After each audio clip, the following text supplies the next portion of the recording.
enemiz Hazreti Hafsa Ömer el-Faruk radıyallahu anh'un qiydi. Adamsa ayrılıyor. Kim? Yani Hazreti Ömer'in damadı körekönü ayrılıyor. Hazreti Hafsa dul denane ol qaliya. Hazreti Ömer aydiya teayyamet Hafsatu. Qiydim Hafsa dul denane ol qali adamsa ayrıllı.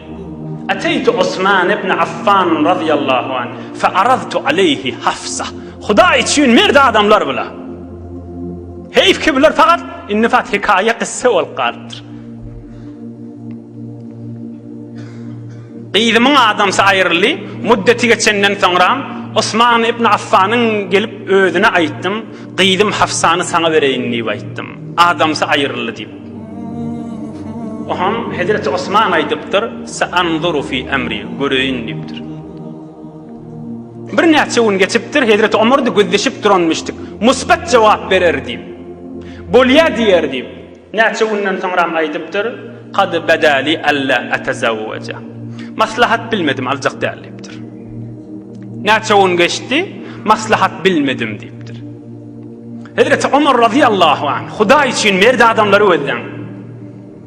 فشكى عمر رضي الله عنه إلى رسول الله صلى الله عليه وسلم في رواية أهم هدرة عمر بالرواية في خمر مذبر نارحت بول ذير نفتر من قيدم حفص آدم ساير لي شون هدرة عثمان أيضا دا أسن جواب برمد ديبتر في خمر مذنام ديبتر نارحت بول مديبتر يتزوج حفصة من هو خير من عثمان narahat bolma deyiptir. Sen Hafsa qiydiňi bir adam izdivac etjek, Osman'dan gawa adam deyiptir. Resulullah'ın öýdi da, ýöne Hazrat Ömer häzir düşünmändir. Yetezawwaju Hafsa men huwa hayrun min Osman. Osman'dan gawrak adam izdivac eder oň menen deyiptir. Aham Hazrat Ömer bu gürrüňden soňra falaqitu Abu Bakr as-Siddiq radiyallahu anh. Hazrat Ömer aýtdy. Abu Bakr as-Siddiq'a sataşdym diye. فَأَرَضْتُ عَلَيْهِ حَفْصَةً Ona aytdım, Osman alacak değerliydi. Sen min qiydim Hafsa'nı alacak mı dedim. Hazreti Ebu Bekir Sıddık fesamete. Keplemendir. Ne havva deyiptir, ne yok deyiptir. Ne görür deyiptir, ne görmer deyiptir. Hazreti Ömer bana narahat boluptur. Hazreti Ömer aydiye bir neçe gün gözleştim. Sümme khatabaha Rasulullah sallallahu aleyhi ve sellem. Bir neçe gün sonra Resulullah sallallahu aleyhi ve sellem qiydiň menen men izdivac etjek ijade berseň diýip guduluğa geldi diýe. Aha men qiydymy Resulullah jüfledim. Hafsa näme boldy? Enemiz Hafsa boldy. Ummul müminin Hafsa boldy radıyallahu anha. Resulullah'ın evvelki anatı enemiz Hadice, ikilenci enemiz Sauda, üçülenci enemiz Aişe, dördülenci enemiz Hafsa boldy şmahalatçyly. Hazreti Hadice dünyadan geçti. Enemiz Sauda, enemiz Aişe, enemiz Hafsa bağınmış mahal. Aham bu ürün qalli izdivaç tamam oldu. Kulak asın. Aham Hazreti Ömer Ebu Bekir Sıddık'a sataşıptır. Aham Ebu Bekir Sıddık'a aytiptir. لَأَلَّكَ وَجَدْتَ عَلَيَّ حِينَ عَرَضْتَ عَلَيَّ Hafsa. Sen ol Hafsa'nı bana aydanda, menni keplemeyen durumda qıyın gördün, hey deyiptir. Hazreti Ömer aytıptır Havva, sen bana cevap vermeýäňde men beter qiyyn gördüm deyipdir. Ebu Bekir Sıddık näme cevap beripdir?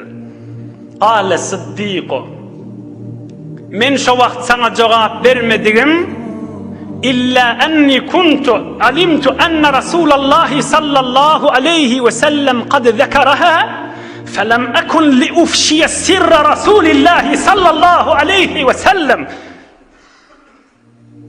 Men taňa jogap bermedigim, men şondan öwünçe bir neçe gün öwünçe Peygamberimizden eşitdim, Hafsany men ýamda agdady. Men şoň menen izdivac etsem nähilli diýip. Aha menne şonu sana aýtmadym, hatta sen begendirjek de bolup aýtmadym. Näme diýip? Şon şayet Resulullah'ın nazarı evez bolan bolsun we Resulullah'ın sirri gurrunun aýtyp biljek däl, ijade bermäke. Ijade bermäke aýtyp biljek däl diýipdir. Müslüman adamın sirri gurrununu aýtmany adam ýok diýipdir. O da Resulullah'ın sirri gurrunu. Kep keplemedigim şondan çüreyim deyipdir. Şon bilýärdim Rasulullah hapsana agdaýady. Sen ne maňa aýdyp otyň? Yo maňa aýdyp ýörme on Rasulullah agdapdy diýem bolsan, Rasulullah maňa ijazat beren halkyň ýanyna aýdyp deyipdir. Sirri urun aýtyp biljek dählikdir. Şondan çüreyimde keplemedim. Ne hadidim ne mahdidim deyipdir. İzdivaçda boldy deyipdir. Enemiz Hazreti Hafsa Rasulullah sallallahu aleyhi ve sellem bilen.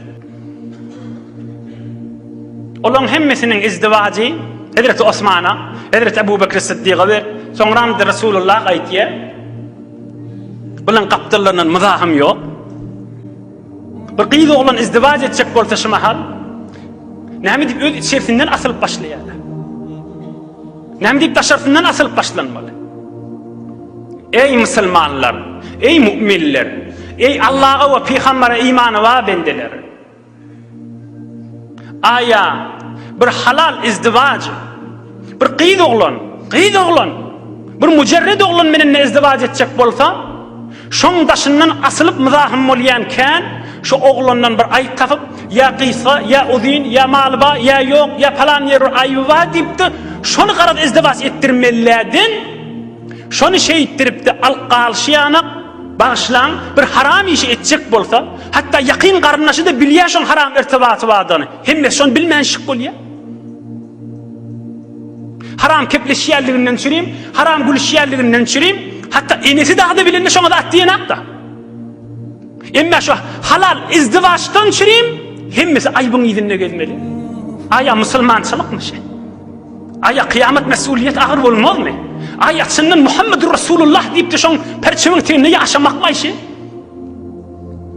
Bir merde adamlary özden bir muzahamatçylyk ýok kapdylynyň Allah Taalaň buyrugynyň beraberine hiç muzahamat ýok, belki hemmesi kömekleşip otýar şoňa.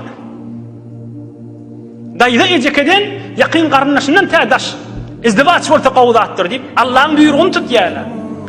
تعاونوا على البر والتقوى ولا تعاونوا على الإثم والعدوان واتقوا الله إن الله شديد العقاب.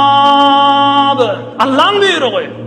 Hayır dağda, Hudaýyň süýjek zadyna yerli yerden kömekleşin diye Hudaý Taala. Ey gelirler, ey ejekeler, ey musulman ayallylar, izdivaçyň öňüne geçmek haram zatdyr. Hudaýyň süýjek zadynyň öňüne geçmekdir. Hudaý aýdýar, gowdat boljak bolsa kömekleşin yerli yerden diye. ولا تعاونوا على الإثم والعدوان. Haram kepleşek, haram sataşşaga öýüň açaryn berme öýüň ol geljek adama diye. Hudaý aýdýar, Allah Taala aýdýar. Haram yerde kömekleşilýär. Bilip dedi, ay bir dili bilen yalandan aýdýar. Mena aýtdym özüň bilýän etmesiňe gowy bolar diýip diliniň uçy bilen. Emma ol halaldan çüreyim, jany bilen asylyp, mal harç edip, wagtyny geçirip, şoň öňüne geçecek bolup muzahym bolunýar. Hani Hudaý üçinlik, hani musulman adamın tamam harekat Hudaý üçin bolmak. Näme diýip bakylçylyk bolmaly? Näme diýip hasadat bolmaly? Bular hemmesi Hudaý üçin bolansaň, hiç muzahamatçylyk ýok. Ýene bir gurrungyny aýdyn, 2-3 dagada tamam edin. Görüň, howsale bilen kulak asyň şu ýerine. Ey öýlenjek dostlar, Rasulullah'ın sırrını aýtjak dälipdir.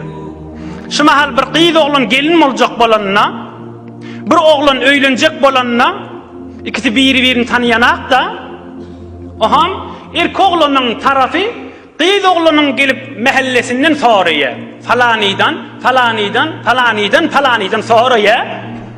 Oham bir aýdýar, biderekdir diýär. Bir aýdýar, gowdur diýär. Biri yalandan aýdýar, bir dogrusyny aýdýar, bir bakylçylyk etýär, her kim bir zat aýdýar. Bir jamaatda bolýan zat. Sen meni ki barp soraýas, falani 5 nefer biri şoňa biderek diýipdir şo qyda, biri enaçasyny ýamallapdyr, biri özüni ýamallapdyr, biri de öwüpdir. Şazat serdir.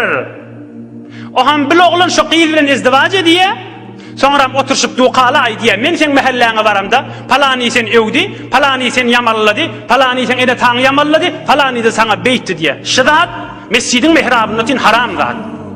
Şadat şugulluk, şadat adama azabul kabra yetirýän zat. Näme diýip serdada aýdýan den anaňa? Näme diýip bir nefer halat şanyny aýdypdyr, hala yalan aýdypdyr. Näme diýip gelip onuň aýtmaly bilineden çyryň. Ya gaýnynyň gaýnatyňa baryp aýtmaly. Falan ila sizi yamalladı, falan ila sizi ýewdi diýip.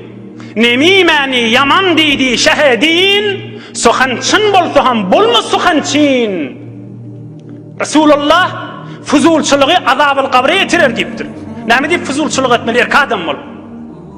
Falan ila sen yamalladı, falan ila yamalladı. Yamallasa yamallasın. Bir sirri zat öz içinde saklamaly. Sen musulman ahim.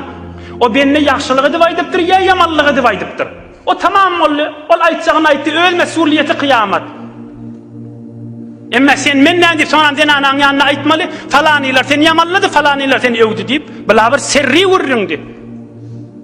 Ya den ana tarapda şeýle. Erkoglanyň nähilli diýip, erkoglanyň mahallesinden gelip soraýa, o hem erkoglanyň mahallesinden biri ewýe, biri yamallyja. Soňra den ana şol gelin adamsynyň ýanyna, soňra sam öwrenşelin ham aýdýa. Sen tahqiq edemizde, falan ila sen yamalladı, falan ila sen yamalladı. Olaň aralarynyň kini kuduratyna sebep bolmaly. İş bitenden soňra izdiwaçdan soňra nemimani yaman diýdi şahedin. Sohançyn bolsa ham bolma sohançyn. Aýtýan gurrüňiň dogry gurrüň. Sohançyn. Emma sen sohançyn bolma. Haram zatdyr. Hudaý ijazat bermeýän zady. Abu Bekr Siddiq öwde begendirýän gurrüňe aýtmandyr. Men Rasulullahyň sirrini aýtjak dälipdir. İnha فلم أكن لأفشي سر رسول الله صلى الله عليه وسلم. Sır diýäniň amanattır. Fuzulçylyk diýäniň dinimizde haram zatdyr. Kepçilik diýäniň musulmanyň eline de gelişýän däldir, erkegine de gelişýän däldir.